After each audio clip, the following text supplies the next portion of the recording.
Game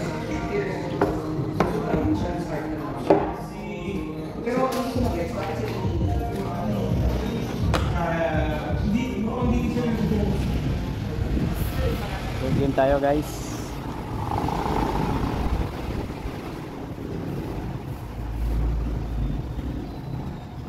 Game tayo dito sa gagawin natin. Parang may pandemic pa. Okay.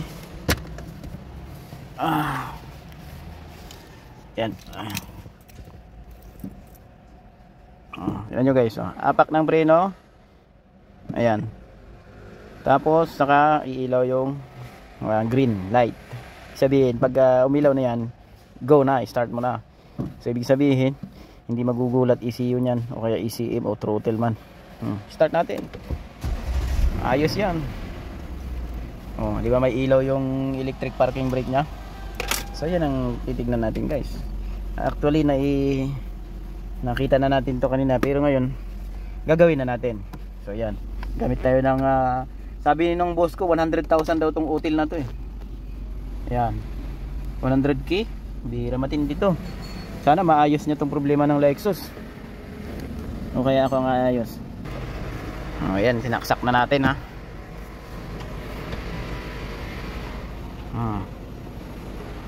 Sinaksak na natin ang red bean. Ayan, so others tayo. Others ulit.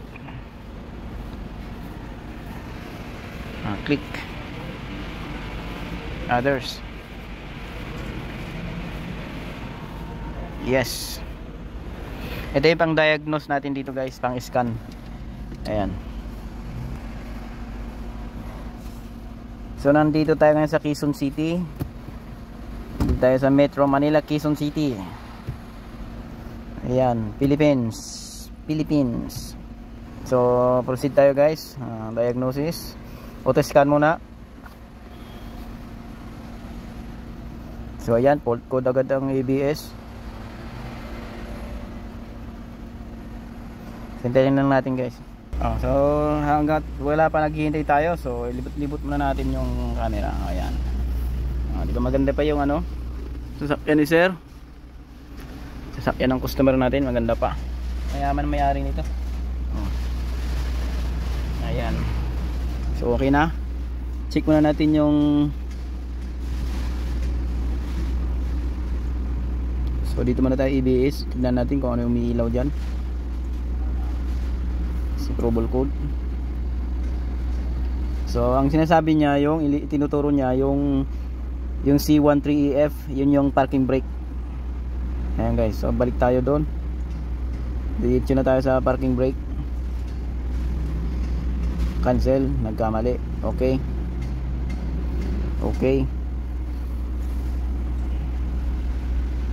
So yan guys, yung power source circuit short, lock switch circuit open or short. Ibig sabihin yung ganun yung niya. Ayan. So yan ang titignan natin. Saan ba yung ECU nito guys? Pakita ko sa inyo. Nandito sa likod. Ayan, lalabas tayo sa yan. Dito lang yan. So ito, siguro may problema to. So kahit na umandar guys, tanggalin ko na.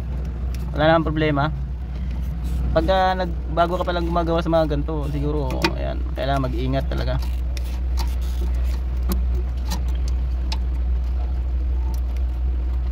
Kailangan push ko na lang tapos tanggalin ko. Ayan, tanggal na. Tingnan nyo guys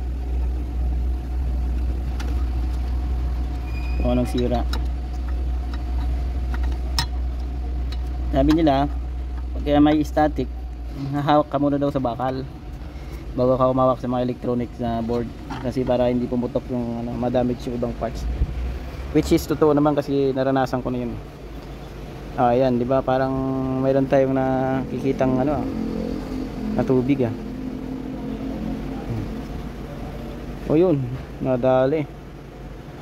Ikaw ang salarin, nadali yung ating ECU. Ayan, nagka short. Kailangan magpabili tayo ng nito, panglinis ng electronic board. Ayan yung problema niyan guys, kaya umiilaw yung indicator ng ano, ano, EPB. Ayan, so hanggang dyan lang. Tignan natin, lilinisin ko muna to guys bago natin ano, salpak ulit.